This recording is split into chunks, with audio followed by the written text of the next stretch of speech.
En este video te voy a mostrar 8 joyas ocultas, características un poco escondidas de C# que estoy seguro de que al menos alguna de estas no estás utilizando. Así que quédate hasta el final porque estoy seguro de que más de una te va a ser muy útil. La primera se llama File Scope Namespaces, pero no importa realmente el nombre, sino lo que podemos hacer con esto. Y esta es una característica que a mí me parece particularmente genial porque me permite arreglar la indentación de muchos de mis archivos, a veces cuando tiene muchos namespaces uno adentro de otro. Por ejemplo, esto es lo que haríamos en general en C#. Tendríamos la palabra clave namespace seguida del nombre del namespace y abriríamos llaves, y dentro de las llaves todo lo que corresponde a ese namespaces. En otros lenguajes de programación esta característica ya existía, pero C# la agregó hace relativamente poco, en la versión 8 creo del lenguaje. Lo que podemos hacer es directamente poner punto y coma después del namespace, se han ido las llaves como pueden ver, y entonces esto funciona como funciona en otros lenguajes de programación, en donde por ejemplo escribimos package y el nombre del paquete. En este caso es exactamente lo mismo, ya no nos hacen más falta las llaves y solamente hace falta que pongamos la palabra clave namespace seguido del nombre del namespace y punto y coma. Así que esta directamente nos permite organizar mejor nuestro código. La que sigue se llama Shorthand Object Initialization.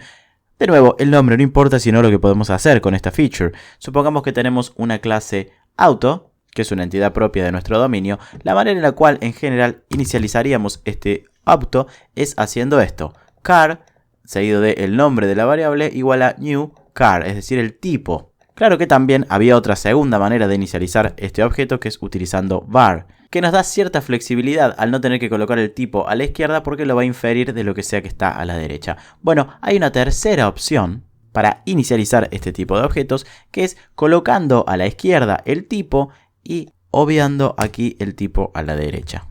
Con lo cual podemos decir car, my car igual a new y paréntesis, paréntesis, punto y coma. Con eso ya estaríamos. Ya podríamos inicializar car. ¿Qué ganamos con esto? Bueno, no mucho. Nos ahorramos una palabrita aquí y simplemente nos ahorramos tener que volver a escribir el tipo. Pero esta es una característica interesante a conocer y que puedes empezar a aplicar hoy mismo, claro. Para entender la siguiente característica vamos a tener que suponer algunas cosas. La primera es que tenemos aquí un método que puede devolver nulo. En este caso obviamente es solo un ejemplo, estoy devolviendo un string, pero vamos a imaginar que este método tiene la posibilidad de devolver un nulo. Y vamos a imaginar también que tenemos una variable a la cual se le va a asignar el valor que devuelva este método. Y este es un escenario que nos hemos encontrado en una multitud de ocasiones. Esperamos un valor, pero ese valor puede ser nulo.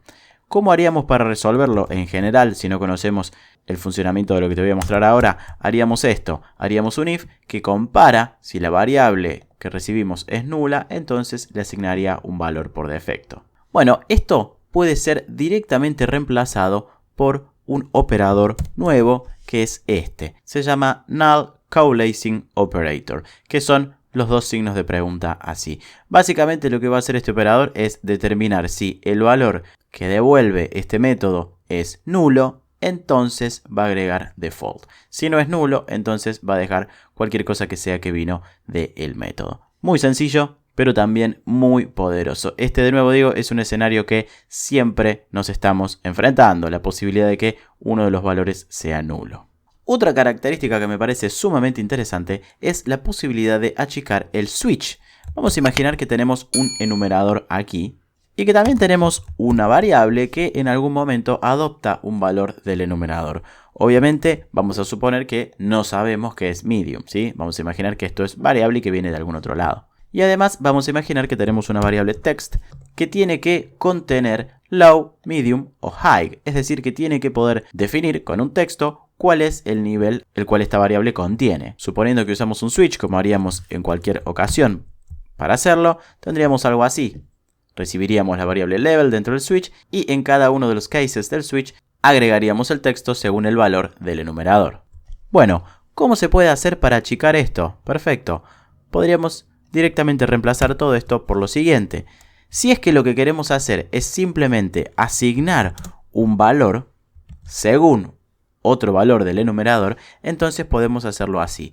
Podemos utilizar la variable texto que tenemos aquí y vamos a decir que la variable texto va a contener la expresión que corresponda según el valor de level. Es decir, tenemos level, que es la variable aquí, tenemos la palabra clave switch, es decir, estamos informando que necesitamos un switch, abrimos llaves y entre llaves evaluamos cada una de las condiciones. Si level es igual a low, entonces va a tener este texto, si level es medium, entonces va a tener este, y si no, por default va a tener high level. Ahorramos varias líneas de código y incluso desde mi punto de vista está un poco más legible porque tiene bastante menos cosas. No tiene la palabra clave break, no tiene la palabra clave case, ni absolutamente nada de eso. Así que una forma más compacta de escribir el switch.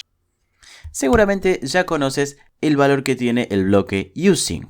Y si no, te lo explico en un segundo. Utilizamos using de esta forma para que lo que sea que esté adentro de las llaves del bloque using se elimine automáticamente una vez que terminó el bloque. Es decir, en este escenario en particular, en donde estamos abriendo una conexión, por ejemplo, una vez que llegue a la línea 9, la conexión va a estar inmediatamente disposed, sin que nosotros tengamos que hacer nada más. Muy útil para evitarnos ciertas situaciones que antes ocurrían con frecuencia en donde teníamos múltiples conexiones abiertas en lugar de solamente una. Bueno, con esto nos ahorramos eso. Pero esto no es la hidden feature que te quería mostrar, sino que ya no es necesario utilizar esto dentro de un bloque o de una llave, sino que ahora directamente podemos eliminar las llaves y los paréntesis y utilizar la palabra clave using. De este modo, lo que vamos a ganar es que ahora esto se basa en el scope, es decir, si tenemos esta línea dentro de una función, entonces todo, absolutamente todo va a ser eliminado o va a estar disposed una vez que la función termine. Es decir que se va a fijar enteramente en el scope en donde se está aplicando, pero ya no necesitamos las llaves ni tampoco necesitamos los paréntesis extra. Ahora directamente indicamos antes de la línea la palabra clave using y luego hacemos lo que tenemos que hacer y que queremos que luego sea automáticamente disposed. Esta que te voy a mostrar ahora es una de mis características favoritas y cuando la descubrí la verdad es que cambió bastante todo para mí. Vamos a imaginarnos que tenemos un método que tiene que hacer algo y que recibe una cierta cantidad de parámetros, pero no podemos realmente determinar cuáles son esos parámetros porque la cantidad de los parámetros es a su vez variable. Para eso C# incluye la palabra clave params. ¿Qué ganamos con esto? Que a la hora de invocar el método podemos agregar una cantidad indeterminada de parámetros y esto va a compilar de cualquier manera. Vamos a ejecutar esto. ¿Sí? Esto compila perfectamente y me imprime todos los valores de la variable. Ahora, si yo agrego uno más, no va a tener ningún problema. Ahí tenemos un ejemplo en el cual le agregué una cantidad bastante importante de parámetros extra, todo compilado sin problemas, y si lo ejecuto va a funcionar perfectamente. Ahí está. La palabra clave params nos permite definir una cantidad indeterminada de parámetros que va a estar recibiendo este método. Y obviamente esto no es solo para cadenas de texto. Vamos a imaginar que en el ejemplo lo hacemos con valores enteros. Entonces tampoco habría ningún problema en tener algo como esto, en donde todos los valores enteros se imprimen. Params entonces para agregar una cantidad ilimitada de parámetros. La que sigue es muy interesante porque existe hace muchísimo tiempo y sin embargo me he encontrado en muchas mentorías y ayudando a muchos compañeros que no sabían de la existencia de esta característica. Dentro de una clase podemos invocar un constructor desde otro constructor, que es la forma en la cual hacemos sobrecarga. Supongamos que tenemos esta clase de ejemplo, la cual tiene dos valores, un valor de tipo entero y un valor de tipo texto, y tiene un constructor que recibe ambos valores por parámetros y obviamente los asigna a los campos que tenemos en esta clase. Bueno, tranquilamente podríamos tener, por ejemplo, otro constructor aquí, que directamente, por ejemplo, reciba un único valor y el otro lo asigne por parámetros. Y fíjense que la manera en la cual lo hacemos es, definimos el constructor y hacemos dos puntos this, lo cual hace referencia a esta misma clase en la cual estamos parados, y entre paréntesis mandamos los valores que queremos a este constructor. Esta es la forma en la cual se hace sobrecarga y lo habrán visto también si estamos heredando de una clase a la otra, en lugar de ser this diríamos base o base, lo cual iría al constructor de la clase base. Bueno, es exactamente lo mismo, solo que para hacerlo en la misma clase utilizamos this. La última de las características que tengo para mostrarte es una que me encanta. Supongamos que tenemos dos strings que son iguales, pero el casing es distinto, es decir, las mayúsculas y las minúsculas no coinciden. En general, en nuestra aplicación vamos a querer que esta comparación sea verdadera, porque en el fondo, cuando el usuario es el que ingresó los valores, no suele ser tan importante si usó mayúsculas o minúsculas, solamente que el contenido del texto tiene que ser el mismo. Ahora bien, si nosotros hacemos la comparación básica, que es esta, nos va a dar falso. Ahí está, nos devolvió falso. Ahora bien, podríamos utilizar, por ejemplo, el método equals de todo string, lo cual también nos daría falso. Es decir que para el motor estas dos cadenas de texto siguen siendo falsas. La única manera en la cual podemos lograr que esta comparación sea verdadera sin tener que cambiar el casing de las cadenas, es decir, sin tener que hacer un punto to upper o punto to lower case, podemos escribir algo así. Podemos hacer lo mismo que teníamos antes, en donde tomamos una de las cadenas de texto, punto equals, la otra, y agregamos esto. Una de las opciones que tenemos en el método equals es definir el tipo de comparación. Y el tipo de comparación le podemos decir que queremos que sea ordinal y que ignore el casing. Si ahora ejecuto, esto va a dar verdadero.